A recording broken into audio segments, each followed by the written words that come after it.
ઝઘડિયા તાલુકાના નવા ટોથીદરા ગામની પ્રાથમિક શાળાએ ભોપાલ ખાતે યોજાયેલ 52માં રાષ્ટ્રીય બાળ વૈજ્ઞાનિક પ્રદર્શનમાં ભાગ લઈ સ્માર્ટ ઇલેક્ટ્રિક પોલ નામની કૃતિનું રજૂ કરી અને આકર્ષણનું કેન્દ્ર બની હતી।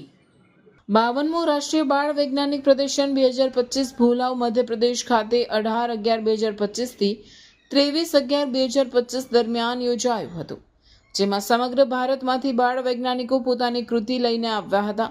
ગુજરાતમાંથી કુલ 8 કૃતિ આ માટે પસંદ થઈ હતી, જેમાં ભરૂચ જિલ્લાની ઝઘડિયા તાલુકાની પ્રાથમિક શાળા નવા ટોથીદરા દ્વારા સ્માર્ટ ઇલેક્ટ્રિક પોલ નામની કૃતિનું પ્રદર્શન કરાયું હતું, જેમાં લાઇટના થાંભલા પર કરંટ ઉતરતો હોય તો લોકોને લાઇટ અને અવાજ વડે જાણ થઈ જાય, જેથી લોકો તે થાંભલાથી દૂર રહે અને પોતાનો જીવ બચાવી શકે। બીજા પોલ પર જીપીએસ સિસ્ટમ લગાવેલી હતી, જ્યારે થાંભલો તૂટે તો તેની જાણ જીબીને તરત મેસેજ અને લોકેશન મળી જાય, જેથી કર્મચારી ઝડપથી સ્થળ પર પહોંચી રિપેરિંગ કરી શકે।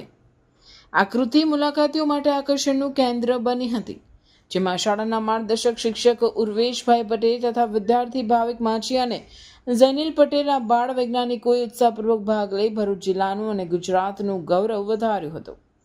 આ પ્રોજેક્ટને મદદ અને સહકાર આપનાર શાળાનો સ્ટાફ, ગૃપાચાર્ય, સીઆરસી, બીઆરસી, તાલુકા અને જિલ્લા પંચાયત શિક્ષણ અધિકારી, ડાયટ પરિવાર, તાલુકા અને જિલ્લા પંચાયત શિક્ષક સંઘ પરિવારનો આચાર્ય દિલીપભાઈ સોલંકીએ આભાર વ્યક્ત કર્યો હતો। બાળકોને ભવિષ્યમાં પણ પ્રોત્સાહન મળી રહે તે માટેના પ્રયત્નો યથાવત રહે તેવી આશા प्रकट कराई थी। बिजली के पोल पर जब करंट प्रवाहित होता है तो हमें दिखाई नहीं देता और दुर्घटना घटने की आशंका बढ़ जाती है। अगर हम पोल पर एलईडी लाइट और स्पीकर लगा देते हैं तो जब पोल पर करंट प्रवाहित होगा तो ऐसा लाइट ऑन हो जाएगी और स्पीकर में से हो जाएगी, जिससे कोई उसे छुएगा नहीं और करंट लगने से बच सकेगा। फिर आसपास खड़े लोग जीबी को फोन करेंगे, जिससे जीबी का कर्मचारी विद्युत प्रवाह बंद कर देगा और इस समस्या का समाधान करेगा। इस पोल पर हमने जीएसएम सिस्टम लगाया हुआ है। आंधी, तेज हवा या अन्य कोई कारणवश बिजली के ये पोल झुकेंगे या टूटेंगे तो सेंसर एक्टिव हो जाएगा और जीएसएम सिस्टम इलेक्ट्रिकल बोर्ड को ऑटोमेटिक मैसेज और कॉल भेज देगा और उन्हें पोल नंबर लोकेशन का पता चल जाएगा, जिससे वो कम समय में पोल की मरम्मत कर सके, जिससे बड़ी जानहानि होने से बचाई जा सकती है।